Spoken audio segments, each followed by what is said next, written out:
there's tons of displaced children that have been forced into fake orphanages and then shuttled into different trafficking networks, whether that's for labor or for sex. But a lot of times you'll find Americans going down to Haiti or going to Thailand looking for children. What age are you talking about? We're talking ages from 6 all the way to 7, 8. I mean, this is a horrible, it's much younger and much more pervasive. So there's children right now around the world literally being raped 30 times a day plus for these jobs. And they pay way more for a child than they do for a normal adult prostitute.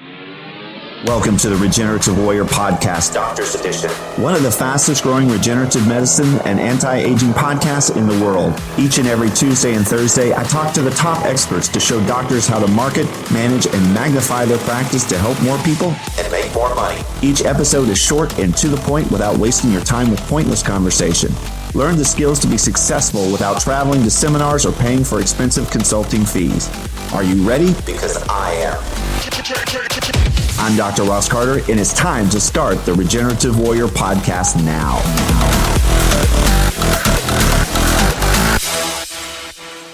Two things before we get started. The views expressed by our guests are not necessarily those of Dr. Carter or this podcast. One of our podcast partners has just announced special pricing for our listeners. Wharton's Jelly Allograft for $475 per cc. You heard that right, only $475. White papers are available. This is for a limited time, so act now. Why pay double or triple the price from other providers? To learn more or to order, text your name and the word JELLY, Jelly, to 561-962-1231. Write that down. It's 561-962-1231. On with the show. Hi, this is Dr. Ross Carter with the Regenerative Warrior Podcast. I'd like to introduce a very special guest, Dave Lopez from the Operation Underground Railroad. I said that correctly, right, Dave? You sure did. How's it going, Ross? Thanks for having me on. You're welcome. So now, many people who are listening probably have not heard much about Operation Underground Railroads. Could you give us a little history about what your organization and your charitable organization does? Absolutely. Yeah. The short answer is our organization combats sex trafficking around the world. We work in about 20 countries, and we infiltrate different trafficking rings, and we work with local law enforcement in about 20 different countries, including our own country. And we help law enforcement to go in and make arrests of traffickers while rescuing sex trafficked victims as well as survivors of these horrible networks. And we put aftercare centers around the world. In all the countries that we work in, we set up aftercare for all the survivors to be able to have long-term care after the rescue, which is really the most important part of our mission. So that's the short answer. It started with a gentleman named Tim Ballard. Tim Ballard left Homeland Security.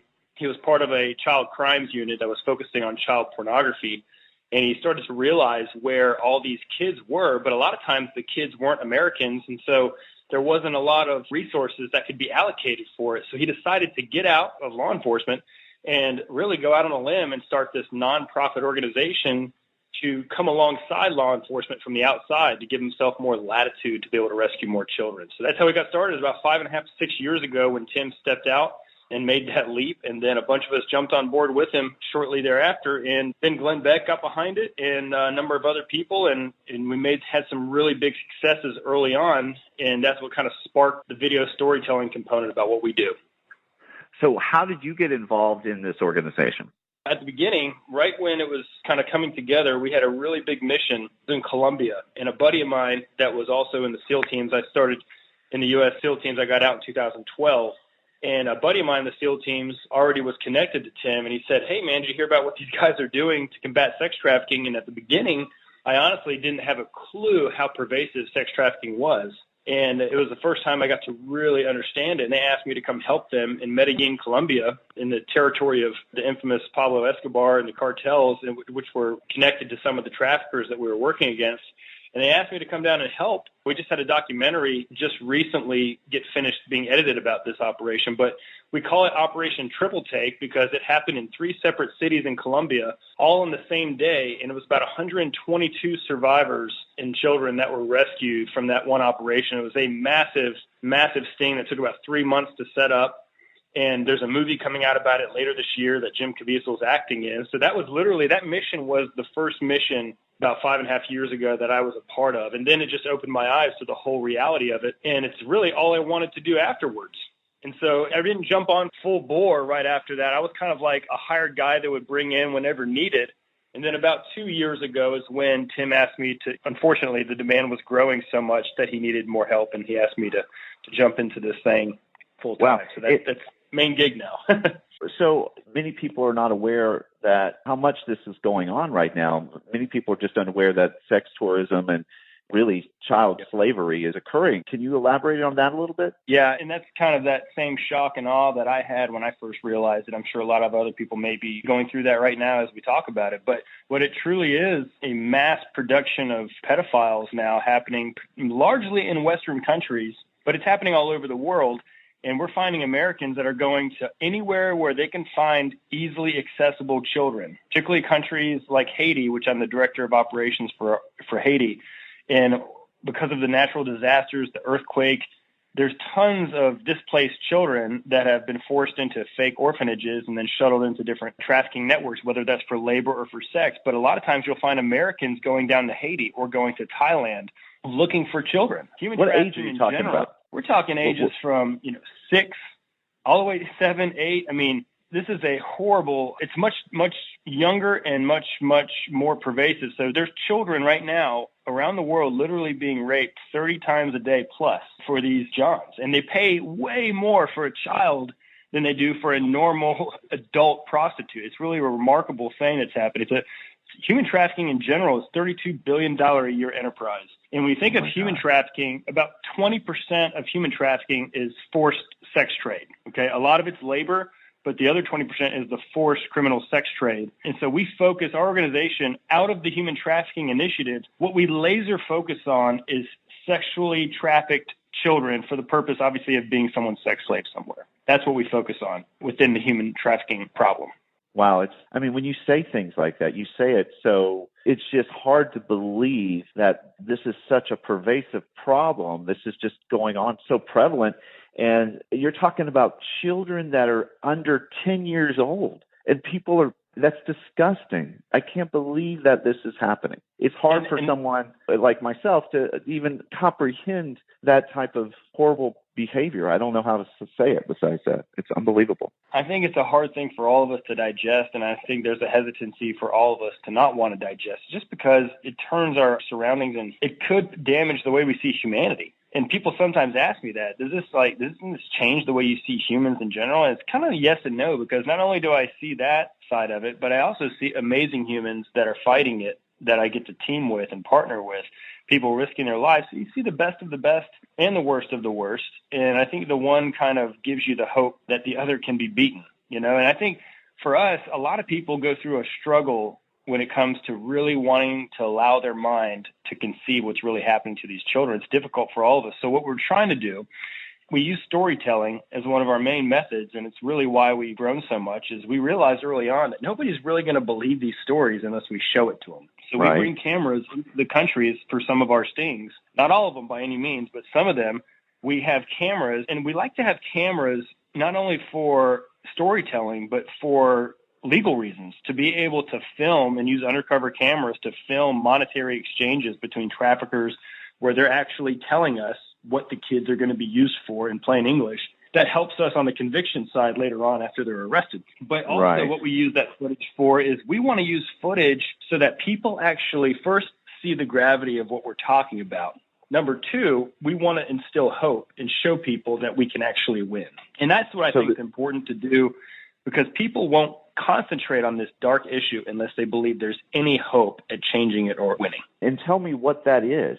How can you make an impact on such a huge industry? I guess that's what it's called. From a law enforcement-driven perspective, if I was just to be very blunt and honest with you, there is no way to stop it from a law enforcement perspective. What we're doing, we've rescued over 1,800 victims of trafficking to date over the last 5.5 years. And we've arrested over 800 traffickers, which is amazing. This is all amazing stuff, but this is very much a drop in the bucket when it comes to the larger issue. So how are you going to stop it?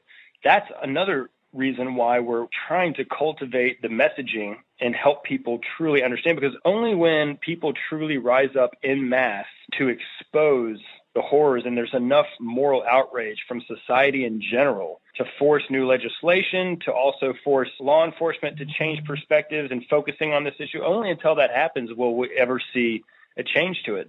It's going to take almost a social movement to truly affect this. The law enforcement operations by themselves will not do it because the demand is growing so fast, which leads into another part of this problem with the rise in easily accessible pornography, which has led to the black market porn industry, which is mostly child porn. And that is what's causing this boom in child trafficking. There's a massive connection between trafficking, especially sex trafficking, to child porn. There's also a major connection from child porn to mainstream porn.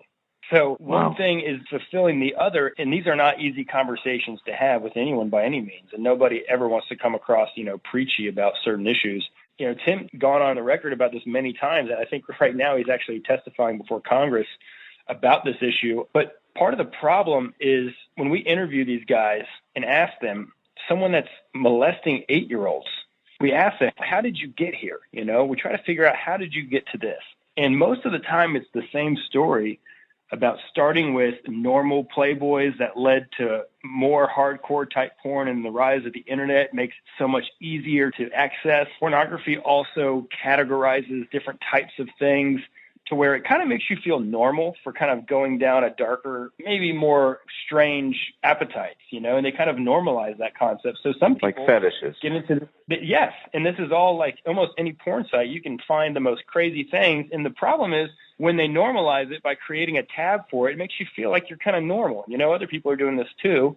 And so it I takes must be some okay. people, exactly. Yeah. But then once they do develop some kind of excitement to it, then there's a huge amount of shame that comes in clearly afterwards. And it just continues this cycle of self-hate and shame that leads a lot of people down this road, which basically people just accept, I guess I am a dark person. We don't know why one person can look at porn their whole life and not go down that kind of rabbit hole. They just look at normal adult porn. But there's other people that will spiral into this kind of almost like a drug addict that needs a stronger drug every time in order to be fulfilled. We don't know why one versus the other, but this is why there's a boom in sex traffickers, predators, those making child pornography, which Tim likes to refer to as, honestly, they're just child rape videos. That's what they should be coined as, not child pornography. These are things that we've learned how to exploit, learn how to find where on the dark web, who is sending these types of images and types of video clips to other people. And that's almost every time by tracking child porn, you can track human trafficking in many cases. Wow. What would you say, if you can answer this, I don't know, what would you say the hardest thing that you've either seen or done regarding this? I mean, what really has moved you? Yeah, I guess that's the best way I could say it. What would you say that is? Well, I think two things. The videos that you kind of have to see in some cases when you're looking for evidence and looking for other things is very challenging. And we do have therapists on staff, and everyone kind of needs to discuss these kind of things in a different way to figure out how to keep going. It's a challenge for everybody. And Tim could tell you multiple stories just about that alone.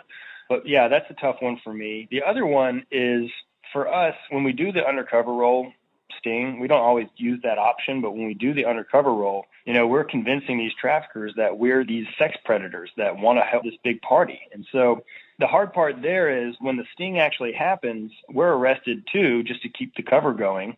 And these young kids and boys and girls that are brought there, we never have that moment of being able to just give them a hug and let them know that we were there to help them. The last thing they see of us is being carted away into a car in handcuffs, and they really truly believe that we're those people that were about to abuse them all.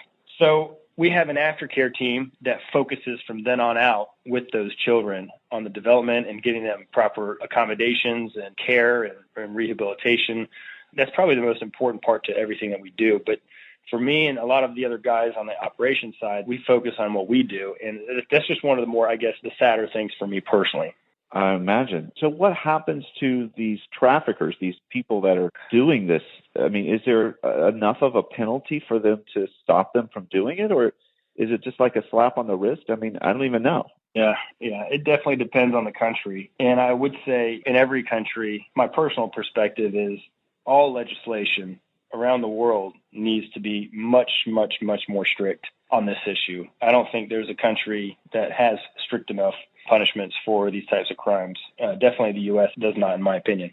So that's another area that I think there needs to be riots in the streets until we stop, until at least we start with this. We stop letting sex predators back out into the known populace with nothing more than a sex predator registry. To me, it's very frustrating because we do that sex predator registry because we know statistically that the majority of these people are going to commit other offenses. That's why we have the registry. And so for me, for us to have the data on how many people are going to repeat and for us to knowingly let them back out into the populace, to me, is reprehensible. I mean, it's unfathomable. I think there is many legislation points that need to be pushed into the spotlight in our country.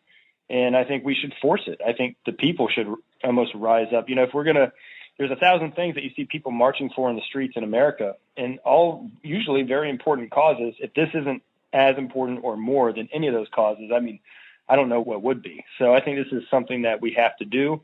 And that's something that we need to lead the way on all of these laws, not just our own country, but influence other countries to make stricter laws as well. Wow. So give me an idea. I mean, do they have an idea of how many approximately children are involved in this? Yeah. The UN statistics suggest, and I believe they're low, and I think Tim believes they're low too, but they're saying right now just children forced into the commercial sex trade, there's 2 million. In the world or U.S.? 2 million in the world. That's a very, very low estimate. That's a very, very low estimate by our accounts. But you got to understand, like, a lot of countries are still figuring out how to define sex trafficking. So you can imagine what these numbers are probably, you know, like. They're higher, right? A lot of countries still don't even know how to report it or the legal process for how to combat it. Some of the countries were helping on that end to help the legal process and to help build up judges and help train judges and lawyers in how to actually prosecute these types of crimes. So the types of things we do, depending on the country, is what we try. We want to bring in any model that fits what they need to not just make sure we get arrests, but convictions long term. Absolutely. So what is your, I guess, definition of success in this? How do you feel like you're making progress or being successful? What is it for you? I mean, there is this element of if we can save one child from being raped every single day the rest of their life, then it's worth it. So there's the mini success that you have every time there's a sting, an operation. And for us, like, that means a lot. And it kind of enables us, the hope that instills, just kind of personalizing this, I think, is what makes all of us want to continue doing it. It's kind of that old adage, you know, about the joke about, you know, all the sand dollars or the starfish that washed up on the ocean, and the little boy's trying to throw them back in the ocean, but there's just hundreds of thousands of them. And the father's like, what are you going to do? You can't throw all these back in the ocean. Why are you throwing just these? And he's like, well, it matters for this one, the little boy, you know. So the idea that, you know, it's worth it for just one child, I think that's the best way for people to really get behind this, because if we can personalize it and truly, what people have to do is this. As long as it's just numbers, 2 million kids in sex slavery, that's not going to affect anyone. What someone has to do, unfortunately, they have to truly imagine their own child being in a situation where they're being raped 30 times a day. And you have to go there. And until you're willing to go there, at least for a second, and imagine what would you do? What would be your resolve, your recourse, which usually for most people, they would do anything to stop that. Until I think that's what needs to happen in every single person in the country. And I believe it can happen. I believe our country is, generally speaking, in the world, are good-hearted people that would do something, but they don't feel like they can do anything about it. Our biggest struggle is we have to show people that we can win, that we can combat this, and that we can have successes along the way. And if we start to believe it enough as a people, we could, I mean, a true social movement against this is the only way we're going to get anywhere. So, but it takes the small little victories for us to even start believing it's possible. And you're telling me this actually is something that's common in most countries. Is that correct? Absolutely. Yeah. There's your problem countries that have greater issues than others, but this is going on now. Unfortunately, in the U.S., there's two sides to this. Fortunately, we're doing a lot to combat sex trafficking. We're kind of leading the way. Unfortunately, We're also leading the way in creating child pornography. We're typically, most years, we create and we distribute and we produce more child pornography than any other country. And we have most demand for child porn videos is in the United States. So we're also, you know, we're a big part of the demand, which is unfortunate. and kind of makes you sick. But we're also doing the most to combat it, which, again, it's back to that dichotomy of you see the bad in people, but you also see the good. So this is definitely a pervasive issue. It goes on everywhere, and nobody, this is the one thing I will say, no matter who I'm talking to, people are always surprised it's going on where they are. That's just how everyone is. Everyone in any country we're in, they're like, what? This goes on here? In America, they say the same thing. In my hometown here in Virginia, they say the same thing. Everyone kind of thinks it's, what they do think is that if they believe that it's happening, they think it's happening somewhere else. That's one thing I've picked up on. Right. So they don't have to think about it if it's not close to them. Yes, I think that's purposeful. I think we all kind of do that. I'm not really shaming it, to be honest with you. I kind of get it. If you don't feel like there's something you can do to stop it, it's a very dark issue to want to dwell on most days. Yeah. I don't know how productive we'd all be if we were just consumed with this and had no recourse to help. So I get that. So but we're trying to provoke it. Yeah. How do you keep yourself safe, though? I mean, you're around these not good people. I mean, they probably don't care about your life. I'm talking about the bad people, obviously. They don't care about your life. So how do you keep yourself safe? Well, I mean, particularly in Haiti, I take security very seriously. We have very good teams that we've taken a lot of time to build up, that we trust very much. And that's kind of the name of the game in this industry is making sure we trust our partners on the ground, because the most dangerous thing for all of us is working with even someone in law enforcement that could be being paid by the traffickers. Right. Someone that's playing both sides of it. So for us, being able to vet and to trust the people in these countries that we work with is paramount. That is our security in these countries. So it's the most important thing by far, is the trust level that we have with our partners. I imagine. I mean, you would really have to trust somebody, because it's life or death. It can be so totally life or death for you. Yes. For every operation, there's tons of meetings and legwork and relationship building and testing to see who we can trust, who we can't. There's a lot of that. I mean, or else you're right. It's a very, very dangerous game to get involved in. So what do you see for the future for this, for what you're doing and this organization? What I would love to see is, instead of us in 20 countries, we're in 195 countries. And this is something that is, not only do people take to the streets to rise up, to truly unite, I think this is something that not only do these poor children need to be rescued, that's obvious, but I think what's happening in the world, and specifically in our country right now, is such insane division from a political perspective or religious perspective. There's a lot of people just at each other. I'm not sure if the country truly hates each other as much as we're all being convinced we do, but I believe this is a season where we need something to unite behind. We need something to rally behind ourselves. So for me, it's about, how do we unite people regardless of their political perspective, regardless of their preconceived ideas, behind one thing that we can all agree on. I believe there's immense power in that. But I also believe the healing that would be provided for these children in doing so would also be the healing that we need as a nation right now. I don't know if you feel this way, but the nation is and I'm not bringing this up to mention one political party or the other. It really is a very serious division that people no longer see their neighbors as humans at times because of their political stance or whatever it is. We need this, is what I'm getting at. We need to rally, and to rally behind something that America's principles were founded in. When you do these rescues and you rescue these children, what actually happens after that with the kids? I mean, how are they supported, and what is it that, I mean, imagine this, their mind is just, I don't know how much it's sustained, like post-traumatic stress problems, so how can they be restored into a normal life? How does that happen? Well, I personally believe, this kind of scarring, especially emotional scarring, spiritual scarring, if you will, it takes everything for a child to recover, the physical, emotional, and I believe the spiritual level. Our organization, we're not in the business of promoting certain religions over another, but there's definitely a spiritual component to recovery. What typically happens after a rescue, and it depends on the country, but most countries, they have a form of child protective services. And so the first thing that needs to happen is that what needs to be assessed is, should these kids be placed back with their parents? Is there a loving home to go home to? Or were the parents somewhat complicit in the children being sold into it to begin with, which does happen? That doesn't usually mean that parents knew the children were going to be abused, but there is, in many cases, many countries, they're so destitute that it's easy to come along and say, hey, I'm going to give your kid a better life, and they take their kid and they have nothing else, so it seems like the best option for them. The first part is the government itself, whatever government we're working in, has to ascertain the viability of the family situation for that child and who is going to be reached out to after the rescue. And for a lot of these kids, there isn't a viable home to go home to. For the ones that there are, that's the best option.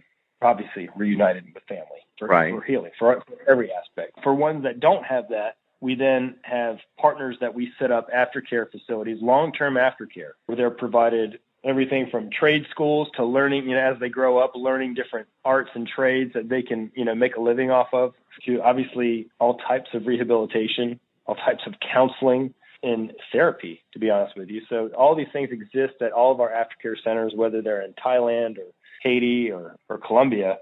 It's the same mindset and same promise that we're committed to these children until they're adults, until they're able to thrive and live on their own. So that's our commitment to these children after they're rescued. That's wonderful. So hopefully we have stirred up some listeners and they're like, okay, I've heard enough. I want to help. So what would you say? Obviously, there's different levels of help for your organization. Can you give us what people can do? What should they do after they listen to this or read this? What's their next step if they want to get involved? I like the way Tim answers this question, so I'll kind of steal it from him. And I'm going to give you some real concrete things here in a second. But in general, when people ask this question of what can I do, what we typically do is turn the question back around to them and say, what could you do? And that's because everybody is coming at this from a much different perspective in life, with much different resources, with much different skill sets. And so we try not to overly define. We do have some mainstream ways that we allow people to get involved. There's the obvious resources need that we need to ramp up to continue to expand. That's a no-brainer. So the easy answer is to go to OURrescue.org and to donate. You can become an abolitionist, which is people that give $5 a month are a part of our abolitionist program. Obviously, that's the minimum to be a part of the abolitionist program. And that's the majority. I think it's close to 45% of our operations are funded by those types of donations, which is remarkable.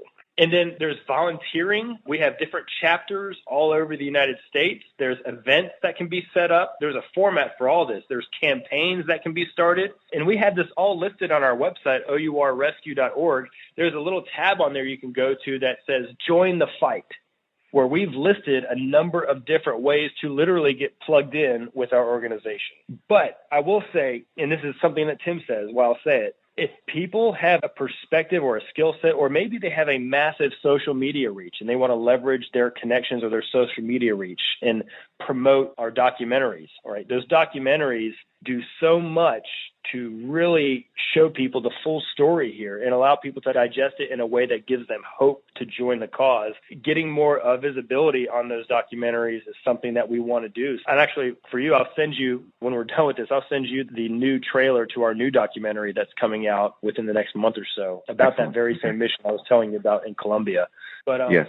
So, yeah, we don't want to limit someone. It would be awful if we were talking to someone with just an amazing network that they wanted to help us expand, and all we said was, hey, can you give us some money? You know what I mean? We want to move in a way that people take what they have, what their area of expertise is in, and leverage that for this mission. And that's what I think we can be very creative. That's what we've done with a lot of people. We've tried to be creative with it. But that being said, there is a very, very concrete way, is by going to OURrescue.org and then going to our Join the Fight tab to figure out how, if you want, you could be someone that could start a new chapter. Maybe there's a chapter in the area that you're already in that you can join up with.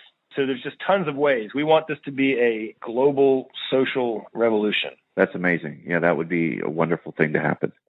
So they can give money, they can donate their time and resources and abilities, whatever it is, they can contribute to the fight. I actually first heard about this at a Tony Robbins event. So he's a big supporter of your organization, correct? He sure is. Tony and our founder, Tim Ballard, are very close friends now. And it was a couple years ago that Tony initially was introduced on air to our concept.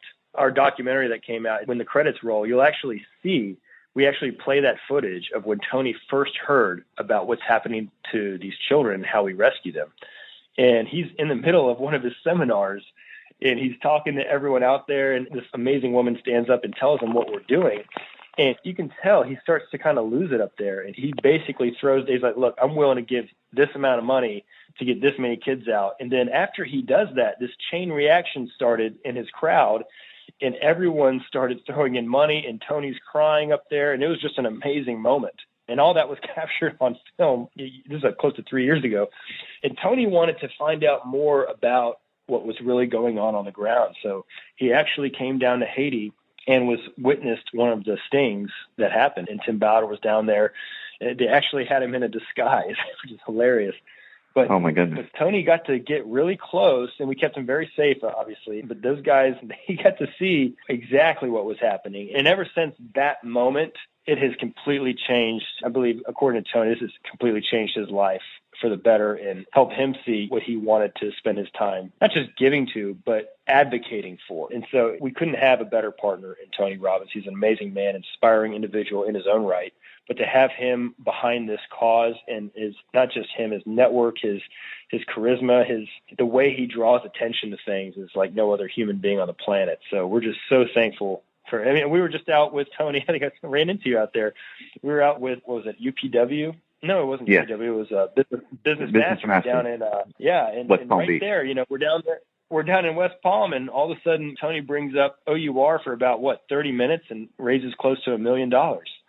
Wow. I mean, remarkable man. What you may not know is I was in the audience when that happened initially, when he first learned about it. And you can see it on the video, but when you're in the room, it was like a wave hit everyone. It was an emotional moment that happened in that event. It moved everyone. Even in the video. It's very noticeable, even in the video, that something was happening in that room that was not normal. And for his event, nothing is normal, but yeah. No, exactly.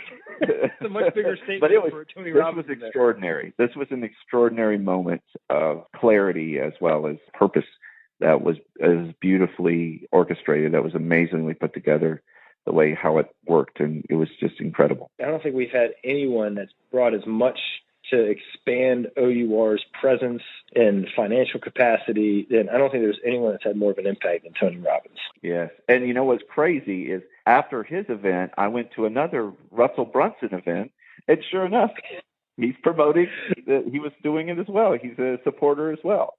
You know what? And I might have to bite my tongue. I think those two are in like a dead race to see who can, leverage more support. Who can save the most children, huh? Operation Underground Railroad. I mean, Russell Brunson, another amazing human being, he actually produced and funded the first documentary. I believe you saw, Operation Toussaint, but also the documentary that's coming out, I believe, this month or maybe early next month about Colombia. And not only that, we go over to Russell Brunson's event a few weeks ago in Nashville, Tennessee, and Russell Brunson decides to raise $1 million. So, I mean, these guys in their communities, not just them, obviously them, but their connections in their communities are fully engaged, fully behind this.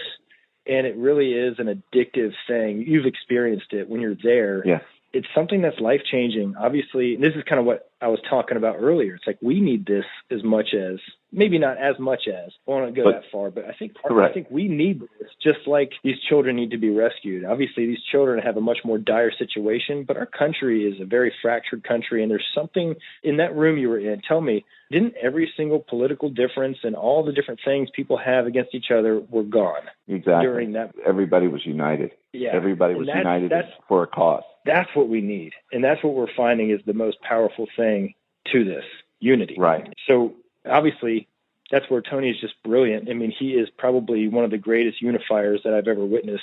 He could talk to people of 10 different religions and communicate directly to them in a way that even is spiritual, that everyone connects with and grows from. It's remarkable. It is amazing. That's why I'm a fan. So yes, I'm with you on that. I get it. I want to say thank you so much for spending the time to enlighten myself as well as the rest of the world who is listening to this interview. And I really hope that it sparks people's interest and to take action and do something. This is This is not something you just sit there and think about. This is where you do something. You take action. Yes. You make Yes. a commitment. It's for a greater good, and it's not about you. It's about helping others that can't help themselves, and to make a difference in the world, and to help these under 10-year-old children who are being tormented and abused and raped. And there's something you can do. This is something that is winnable. This is not a unwinnable, it just never can, it'll just continue forever. It's something that can be stopped. And the more people that are aware of it, the more people who support it, the better, the faster we win. And we become a better world because of it. So I do want to say thank you for that. And I really, truly, thank you for taking the time. Oh, it's my honor, honestly. And everything was it was beautiful. Thank you so much for spending the time. And for the listeners, it's your turn to go. What's the website again, one more time? OURrescue.org. OURrescue.org. OURrescue.org. Okay. Correct. 2 R's back to back. So once they click there, they'll see a tab again if they really are wanting to get involved. And a practical, like, I want to get connected to OUR, there's a Join the Fight tab right there at the top. And you'll see many different options for how to get plugged in with our network, with our organization, and then to leverage your network and organization at the same time. Perfect. All right. Well, thanks so much again, and keep up the fight. That's all I got. Thank you so much, Ross. We're not going to stop, man. We got a lot of work to do. Thanks for listening to our podcast. Please subscribe to be notified of all new episodes, and also like and share this to help us grow. To find out more about this speaker, become a speaker on our show, to have Dr. Carter present at your event or podcast, learn more about coaching, consulting, tissue allografts, exosomes, supplements, legal help, or how to create $1 million business card to dominate your local area, we're here to help you. Just text your name and your question to 561-962-1231. Write that down. That's 561-962-1231. Or you can go to our website at drrosscarter.com. That's drrosscarter.com to learn more. Until next time, this is Dr. Ross Carter, signing off.